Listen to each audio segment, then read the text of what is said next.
Hello friends, કેમ છો? I hope કે તમે બધા એકદમ મજામાં હશો. બધાને જય માતાજી, જય શ્રી કૃષ્ણ. આજે આપણે બનાવવાના છે, એક બેનની કોમેન્ટ હતી પાપલેટની રેસીપી. તો ફાઇનલી આજે આપણે બનાવવાના છે પાપલેટની રેસીપી. તો વિડીયો સારો લાગે તો લાઇક શેર સબસ્ક્રાઈબ કરી દીજો. તો ચાલો મેં પાપલેટ કટિંગ કરી નાખ્યા છે. વિડીયો પેલા લેતા ભૂલી ગઈ.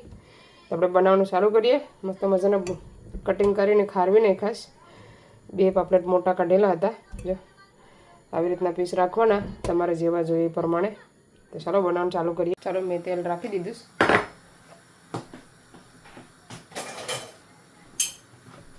આપણે હવે છે ને આદુ ને લસણ એડ કરવાનું છે. આદુ જરાક લેવાનું, લસણ વધારે લેવાનું. એટલું લસણ પણ એડ કરી શકો. મારે મિક્સમાં છે એટલે મેં મિક્સમાં એડ કરીશ.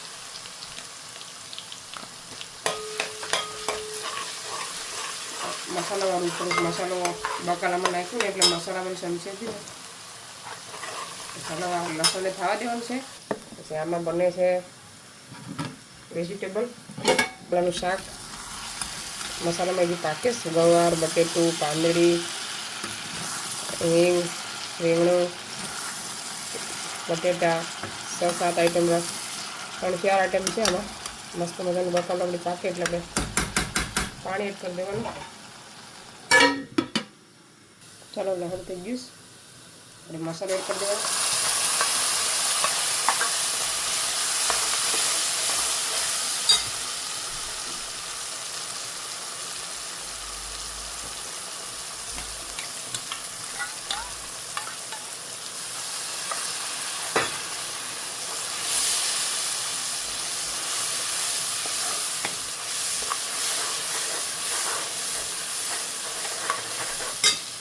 લીલી ડુંગળી અને ટમેટું,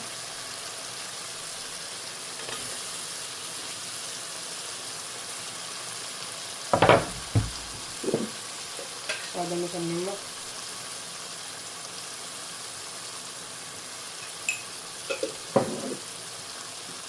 બધાને મિક્સ કરી નાખવાનું.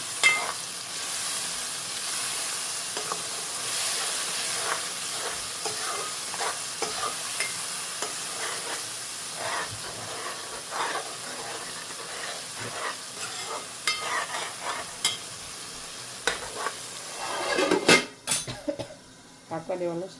ચાલો મસાલો આપણે જોઈ લઈએ.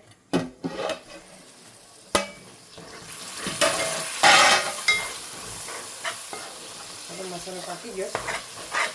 શાક ધોઈ નાખીએ. ધીમે ધીમે પાકવા દઈએ એટલે પાપલેટનું શાક બહુ સરસ લાગે.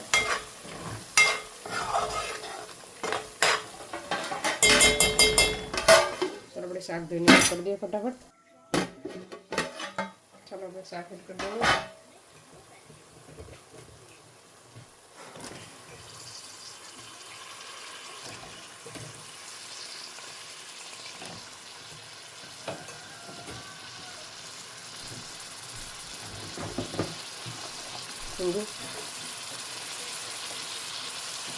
મિક્સ કરી નાખવાનું.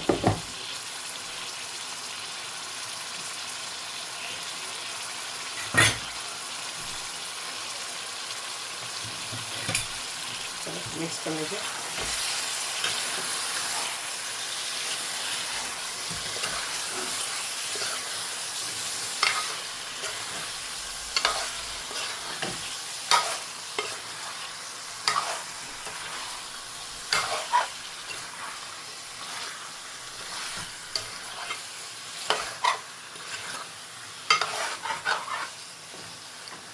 મસાલામાં થોડીક વાર રહેવા દેવાનું. પાણી નાખીને પછી પાણી નાખી દેવાનું.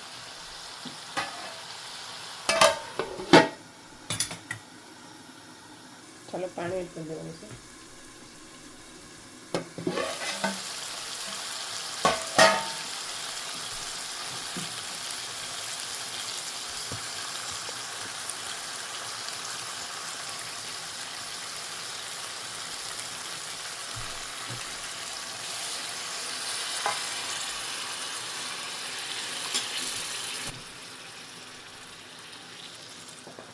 અને પાણી એડ થઈ ગયું.